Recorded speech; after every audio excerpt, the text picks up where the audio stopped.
Faire de l'économie circulaire notre standard, c'est un des engagements de la CAMIF au regard de sa mission. Pour nous, faire de l'économie circulaire, ça veut dire pas mal de choses. On utilise les 5 R. Refuser la surconsommation. Quand on fait le boycott du Black Friday, on s'inscrit dans cette économie circulaire parce que quelque part, on refuse d'acheter des produits qui n'ont pas de sens ou qui sont inutiles ou qui viennent de très très loin.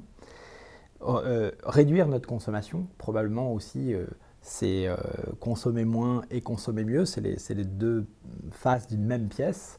Et on pense qu'avant d'acheter un produit, il faut se poser la question de est-ce qu'on en a vraiment besoin? Est-ce qu'on ne peut pas l'acheter peut-être d'occasion, hein? C'est une façon aussi de réduire sa consommation. D'où il vient, comment il est fabriqué, par qui il est fabriqué, se poser les bonnes questions. Le troisième point, c'est de relocaliser. On ne peut pas faire d'économie circulaire avec des produits qui viennent de l'autre bout de la planète. Ça ne marche pas. Si on veut réparer son produit, c'est forcément localement. Si on veut intégrer des composants et davantage de composants issus du recyclage, c'est au niveau du territoire qu'il faudra trouver les entreprises, les déchets qui vont devenir des ressources. Donc cette échelle du local, elle est pour moi assez clé dans l'économie circulaire et elle est au cœur du projet CAMIF. Donc ça nous a engagé notamment à développer des projets autour de CAMIF Édition, qui sont des projets fabriqués en France, dont on analyse le cycle de vie, on intègre un maximum de produits avec des composants issus du recyclage, on intègre des méthodes d'éco-conception qui font qu'à la fin de vie, le produit est facile à démonter parce qu'il n'est pas multicomposant, parce qu'il n'y a pas de colle, il n'y a pas de, ouais, donc il y a le moins de composants hétérogènes possible. Et on travaille forcément au niveau local. Quatrième point, c'est rendre le produit réparable parce que là aussi, on peut donner une deuxième vie, une troisième vie, réutiliser le produit. C'est une façon d'allonger sa durée de vie, donc de faire de l'économie circulaire. Et enfin, de recycler. On a même des projets qui sont entièrement faits, issus de produits 100% qui sont des déchets ou qui sont des produits, ce qu'on appelle l'upcycling, surcyclage. Donc là, on fait un produit avec rien de neuf. Et donc ça, ce projet-là d'économie circulaire, d'en faire notre standard, ça chez nous, crée une dynamique d'engagement de toutes les parties prenantes. Ça crée une dynamique sur la co-création, parce qu'on ne peut pas le faire tout seul, on a besoin d'autour de la table pouvoir réunir des intelligences multiples, des ressources diverses et variées pour faire des projets qui sont riches de sens.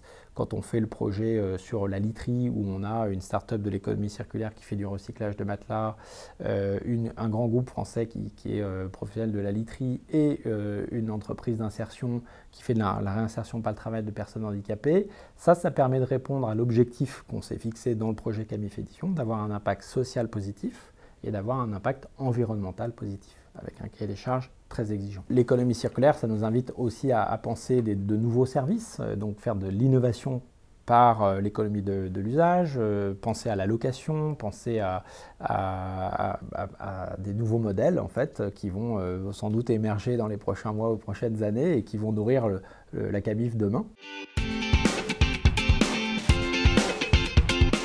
Nous, on s'est engagé depuis 2017 sur un plaidoyer pour une TVA responsable, parce qu'on pense que ça n'a pas de sens de taxer de la même manière un produit qui vient de l'autre bout de la planète, qui ne respecte aucune norme ni sociale ni environnementale, alors que sur le territoire, en France, on a des fabricants français qui respectent de l'éco-conception, qui maintiennent des pièces détachées en stock pendant 10 ans, qui conçoivent le produit pour qu'il soit réparable.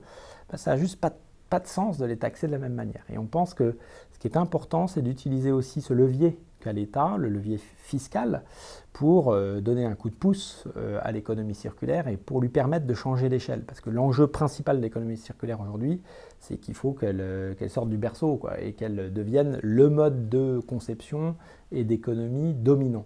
Et pour ça, il y a aussi besoin d'un coup de pouce fiscal, parce que si, ne faut pas se voiler la face, un produit qui est éco-conçu, etc., il coûte plus cher qu'un produit malheureusement issu d'une économie linéaire qui a 100 ans d'optimisation de toute sa chaîne de valeur.